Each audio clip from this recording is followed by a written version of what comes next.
हुकूमती अखराजात में कटौती के मामले पर जजिस की जानिब से मुखालफत पर अमरीकी सदर की तनकीद।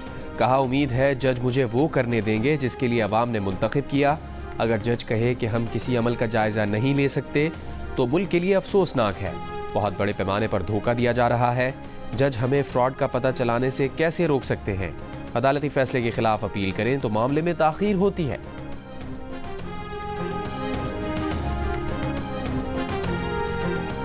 उर्दन, मिस्र और सऊदी अरब ने फ़लस्तीनियों की बेदखली का ट्रंप का मंसूबा मुस्तरद कर दिया। मिस्र का फ़लस्तीनियों को बेदखल किए बगैर गज़ा की तामीर नौ का जामे मंसूबा पेश करने का ऐलान। उर्दन के शाह अब्दुल्ला ने कहा, ट्रंप से मुलाकात में गज़ा से फ़लस्तीनियों की नकल मकानी मुस्तरद करने का आदा किया। दो रियासती हल की बुनियाद पर जोर। सऊदी वली अहद मोहम्मद बिन सलमान की ज़ेर सदारत सऊदी काबीना ने भी फ़लस्तीनियों की जबरी बेदखली मुस्तरद कर दी। शाह अब्दुल्ला से मुलाकात के बाद ट्रंप का कहना था कि गज़ा को ख़रीदने नहीं जा रहे, उसे अमरीकी इंतज़ामिया के मातहत लेंगे। 99% उम्मीद है मिस्र के साथ मिलकर हल निकाल लेंगे।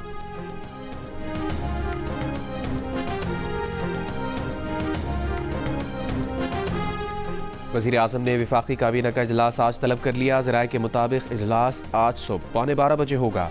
इजलास में मुल्क के मौजूदा सियासी व माशी उमूर का जायज़ा लिया जाएगा।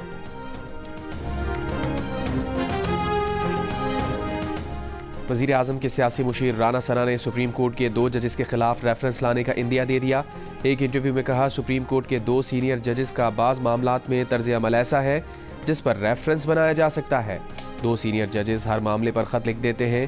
ख़त जिसको लिखा जाता है उसको बाद में मिलता है, पहले मीडिया में आ जाता है। बोले, ऐसे प्रोपेगेंडे का मौजब बने जो पूरे इदारे को बदनाम करे, इसको मिसकंडक्ट से जोड़ा जा सकता है।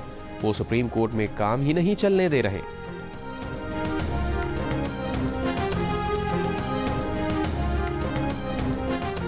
चीफ जस्टिस पाकिस्तान याहिया आफरीदी से IMF के वफ्द की मुलाकात। चीफ जस्टिस ने कहा, आम तौर पर अदलिया का ऐसे मिशन से बराह रास्त राबता नहीं होता।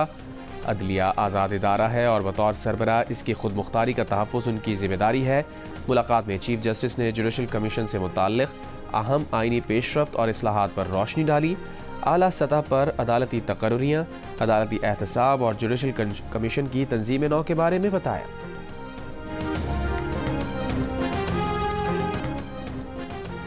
वज़ीर आला पंजाब मरीम नवाज का कहना है कि जिसके अपने बच्चे बाहर बैठे हैं उसने दूसरों के बच्चों को जेलों में डलवा दिया। वज़ीर आला खैबर पख्तूनख्वा ने उन पर ज़ाती हमले किए। उनका काम ज़ात पर हमले करना नहीं, अवाम की खिदमत करना है। स्कॉलरशिप्स और लैपटॉप्स के लिए खैबर पख्तूनख्वा से दरख्वास्तें आ रही हैं। लाहौर में तकरीब से खिताब के दौरान मरीम नवाज ने तुलबा से वादा किया वो किसी के सियासी मकासद का ईंधन नहीं बनेंगे। उन्होंने तुलबा के हाथ में पेट्रोल बॉम्ब नहीं, लैपटॉप्स और स्कॉलरशिप्स दी हैं।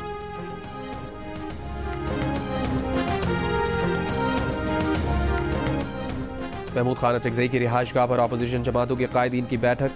इशाइये में मौलाना फजल रहमान, उमर अयूब, शाहिद खान अब्बासी की शिरकत। शिबली फराज, असद कैसर, राजा नासिर अब्बास, मुस्तफ़ा नवाज खोकर और दीगर रहनुमा भी बैठक में मौजूद। ज़राए के मुताबिक इशाइये में अपोजिशन इत्तेहाद के लिए मुजव्वज़ा मुसव्वदे पर मुशावरत की गई।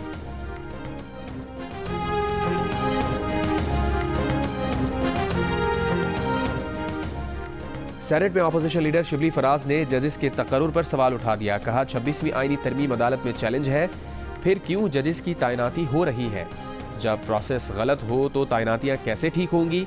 ये समझते हैं कि ये जज इनके मुताबिक चलेंगे। जब तक अदालतें आज़ाद नहीं होंगी लोगों का एतमाद बहाल नहीं होगा। सियासी जमातों का इत्तेहाद बनने जा रहा है। सियासी तौर पर कानून और अदलिया की आज़ादी की जंग लड़ेंगे।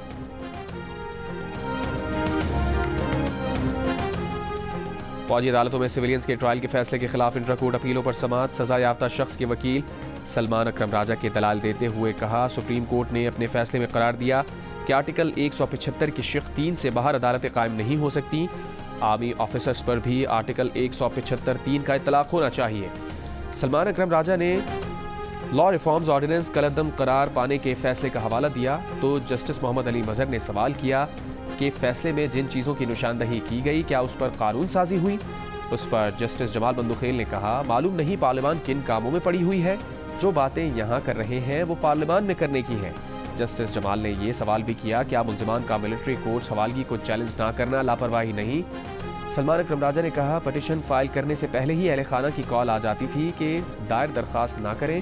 वरना हमारा घर ही नहीं बचेगा। केस की मजीद समाअत आज फिर होगी।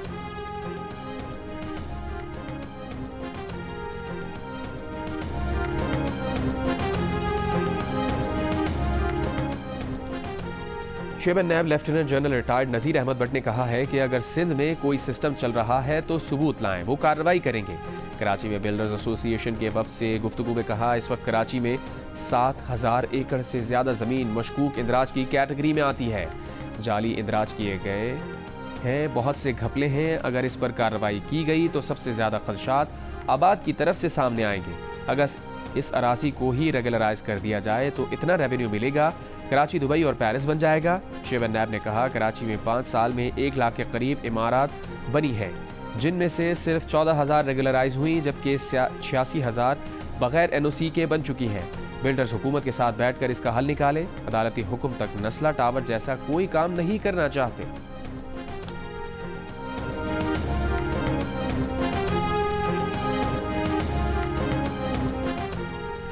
कराची में नए और पुराने मकानात और फ्लैट्स की वैल्यूएशन में फ़र्क दोबारा लागू कर दिया गया। FBR ने प्रॉपर्टी सेक्टर के लिए नोटिफिकेशन जारी कर दिया। नोटिफिकेशन के मुताबिक कराची में 5 से 10 साल पुराने मकान की वैल्यू 5% कम, 10 से 15 साल पुराने मकान की वैल्यू 7.5% कम, 15 से 20 साल पुराने मकान की वैल्यू 10% कम तस्वुर होगी, जबकि 25 साल पुराने मकान की वैल्यू प्लॉट के बराबर होगी। नोटिफिकेशन के मुताबिक शहर में 5 से 10 साल पुराने फ्लैट की वैल्यू 10% कम, 10 से 15 साल पुराने फ्लैट की वैल्यू 20% कम, 20 से 30 साल पुराने फ्लैट की वैल्यू 30% कम और 30 साल से पुराने फ्लैट की वैल्यू 50% कम तस्वुर होगी।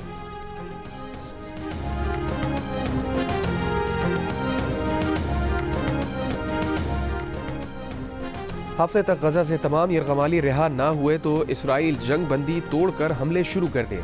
अमरीकी सदर ट्रंप की धमकी। उर्दन और मिस्र को भी कहा, पनाह गुज़ीनों को ना लिया तो उनकी इमदाद बंद कर सकते हैं। अमरीकी मीडिया को इंटरव्यू में कहा, मंसूबे के तहत फ़लस्तीनियों को गजा वापस आने का हक हासिल नहीं होगा। हमास ने ट्रंप की धमकी मुस्तरद कर दी। कहा, इसराइल का मुआहदे का एहतराम करना ही यरगमालियों की वापसी का वाहिद रास्ता है। अक़वाम मुत्तहिदा सरबराह का इसराइल और हमास से गजा जंगबंदी मुआहदे की पासदारी करने का मुतालबा। अरब लीग के सेक्रेटरी जनरल का कहना है कि ना ट्रंप ना ही कोई और गजा को खरीद सकता है। तमाम अरब ममालिक 2 रियासती हल पर मुत्तफ़िक़ हैं।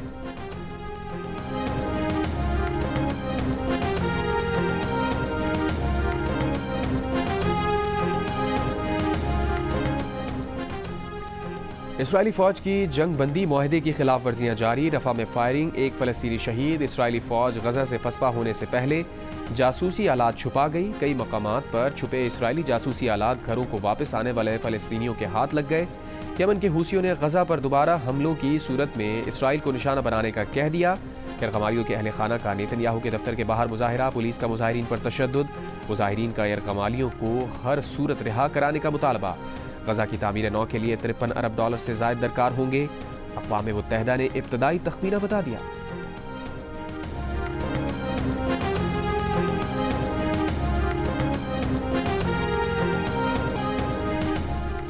और कराची के इलाके कोरंगी में ट्रक जलाने के वाक़े का मुकदमा दर्ज। चेयरमैन मुहाजिर कौमी मूवमेंट आफाक अहमद भी नामजद। इंसदाद दहशतगर्दी के दिफा शामिल आफाक अहमद को मंगल की शाम गिरफ्तार किया गया।